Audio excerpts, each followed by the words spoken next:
Assalamualaikum warahmatullahi wabarakatuh. Alhamdulillahirabbil alamin. Nahmaduhu wa nasta'inuhu wa nastaghfiruh. Wa na'udzu billahi min syururi anfusina wa sayyiati a'malina may yahdihillahu fala mudhillalah wa may yudlil fala hadiyalah.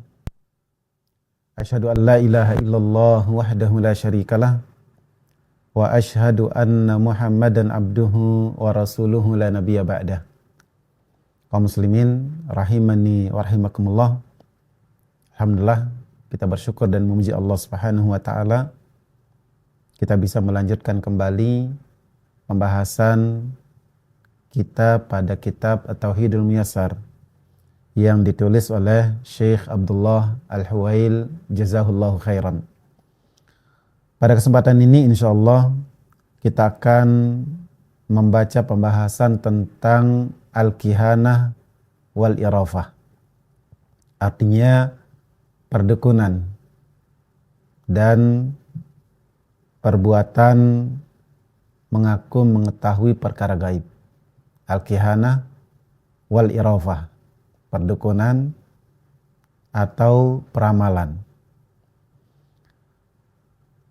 Al-kihanah dan al-irafah adalah kata yang menunjukkan perbuatan tersebut.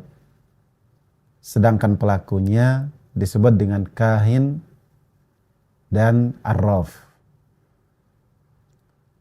Siapa yang dimaksud dengan kahin? Huwallazi yukhbiru amma fil mustaqbal an tariqil jinni wasyayatin. Kahin atau peramal atau dukun adalah orang yang mengabarkan perkara di masa akan datang melalui perantara jin dan syaitan. Mengabarkan tentang masa depan orang, mengabarkan tentang rezeki seseorang atau jodohnya, atau kehidupan masa depannya, bahagia atau sengsara dan sebagainya. Maka ini disebut dengan kihanah dan orangnya disebut dengan kahin. Yaitu orang yang mengabarkan perkara yang akan datang melalui perantara dan wasilah jin ataupun syaitan. Adapun arraf huwallazi yadda'i ma'rifatal umur al-hadirah kama'rifati makanil masruq wad-dhallah biturukin khafiyah. Sedangkan praktik irafah dan orangnya arraf adalah orang yang mengklaim mengetahui perkara-perkara yang sedang, yang sekarang, seperti mengaku mengetahui tempat barang yang dicuri, tempat hewan yang lepas, dengan cara-cara yang samar, cara-cara yang tidak logis. Ya. Nah, itu yang dimaksud dengan kihanah dan irafah, atau kahin dan arraf, yaitu dukun, paranormal atau peramal. Ya. Kalau dalam bahasa Indonesia, tentu kita tidak menemukan perbedaan antara orang yang mengabarkan perkara gaib di masa akan datang atau yang mengabarkan perkara gaib yang sedang, yang sekarang. Sedangkan dalam istilah Arab dibedakan. Kalau kihanah atau kahin adalah yang mengabarkan perkara yang akan datang, sedangkan arraf adalah yang mengabarkan perkara yang sedang terjadi, yang ada sekarang. Tapi sama-sama mengabarkan perkara gaib. Ya. Dan mengaku atau mengklaim mengetahui perkara gaib sendiri hukumnya kufur. Karena ini mendustakan Firman Allah Subhanahu wa taala dalam Al-Qur'an, "Qul la ya'lamu man fis samawati wal ardil ghaiba illallah."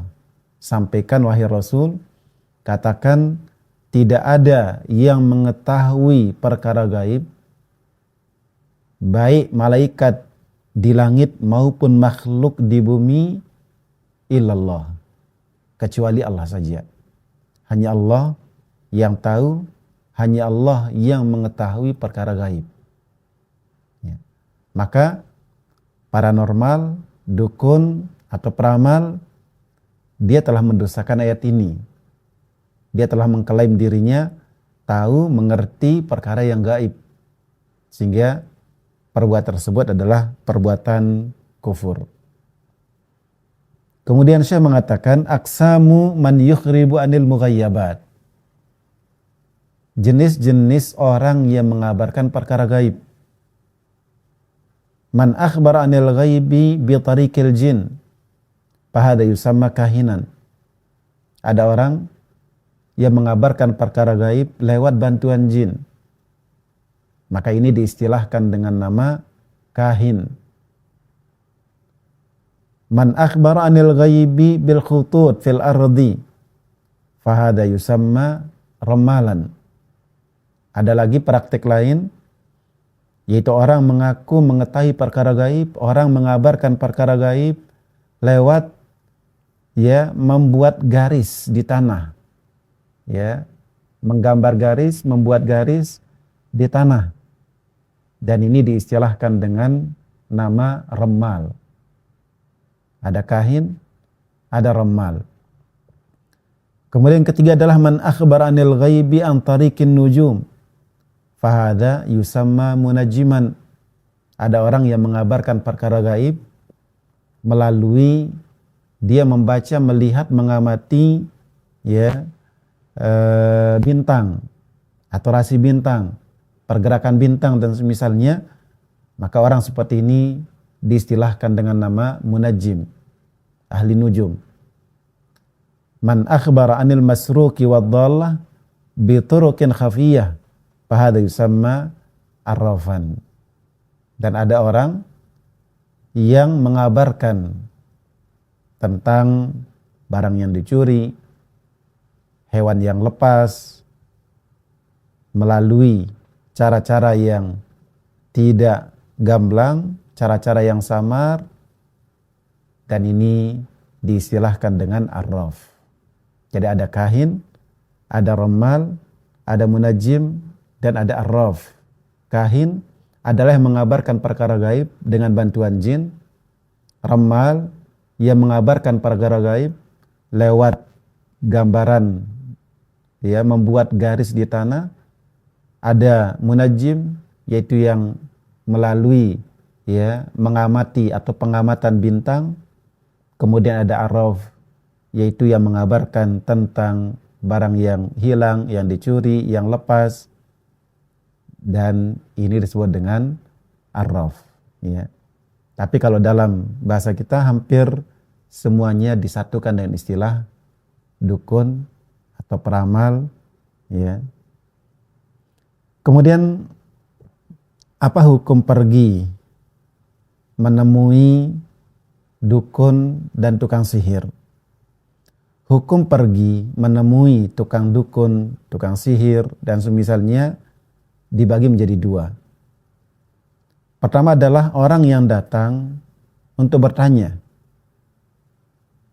tapi dia tidak percaya. Dia datang sekedar bertanya, bukan untuk meyakini, sekedar untuk bertanya, tanpa dia benarkan, tanpa dia yakini kebenarannya. Maka ini hukumnya haram dan termasuk dosa besar, di mana pelakunya tidak diterima sholatnya selama 40 hari. Orang yang datang ke dukun untuk bertanya, bukan untuk menguji, dia datang untuk bertanya. Sekalipun dia tidak sampai pada tingkat membenarkan apa yang disampaikan oleh si dukun, maka hukumnya haram, merupakan dosa besar, bahkan sholatnya tidak diterima selama 40 hari, dalam artian tidak mendapatkan pahala. Hal ini berdasarkan Hadis Nabi SAW, beliau bersabda, man ata arrafan fasa'alahu an syai'in lam tuqbal lahu salatun arba'ina yauman. Siapa yang mendatangi arraf, yang datang ke dukun, yang datang ke peramal atau ya paranormal atau kepada ahli nujum dan semisalnya tukang sihir untuk bertanya tentang sesuatu, maka tidak diterima salatnya, kata Nabi SAW, selama 40 hari. Hadis ini hadis riwayat Imam Muslim. Dan makna dari salatnya tidak diterima adalah salatnya tidak mendapatkan pahala. Kemudian yang kedua adalah orang yang datang untuk bertanya dan untuk membenarkan. Dia datang bertanya dan dibenarkan apa yang disampaikan oleh si peramal. Maka hukumnya adalah kufur. Bahwa dia dengan perbuatannya tersebut, dengan mempercayai, dengan membenarkan apa yang disampaikan oleh si peramal, dia telah kafir dengan Al-Quran yang Allah turunkan kepada Muhammad sallallahu alaihi wasallam, yaitu tepatnya pada firman Allah Azza wa Jalla, "Qul la ya'lamu man fis samawati wal ardi al-ghaiba illallah." Bahwa Al-Quran menegaskan dalam banyak ayat, diantaranya tidak ada yang mengetahui perkara gaib, makhluk di langit maupun makhluk di bumi, kecuali Allah Azza wa Jalla. Hal ini berdasarkan firman atau sabda Nabi SAW dalam riwayat ya Abu Dawud, An-Nasai, At-Tirmidzi dan Ibnu Majah, juga Hakim. Nabi bersabda SAW, man ata'arrafan au kahinan fasaddaqahu bima yaqul faqad kafara bima unzila ala Muhammad. Barang siapa yang datang ke tukang dukun, yang datang ke peramal, lalu dia benarkan, ya, dia benarkan apa yang disampaikan, maka sungguh dia telah kafir dengan Al-Quran yang diturunkan kepada Muhammad sallallahu alaihi wasallam. Maka ikhwan fiddin rahimakumullah, di antara yang merusak akidah, di antara yang menyimpang dari akidah yang lurus, bahkan merupakan kekafiran yang dapat mengeluarkan dari agama, adalah praktik perdukunan. Ya, yaitu mengklaim mengetahui perkara gaib, baik perkara gaib di masa datang atau perkara gaib yang sedang ada sekarang, dengan bantuan jin, dengan bantuan setan, ataupun dengan cara-cara yang tidak ada kaitannya, yang tidak bisa dibuktikan, ya, hal tersebut menunjukkan perkara yang gaib yang disebutkannya. Mudah-mudahan Allah Subhanahu wa taala menjaga dan melindungi kita semua. Mudah-mudahan Allah bersihkan kita dari akidah yang tidak baik, yang tidak benar, yang tidak lurus. Mudah-mudahan Allah jaga kita dan berikan kita keistiqomahan. Jazakumullah khair. Barakallahu fikum. Wassalamualaikum warahmatullahi wabarakatuh.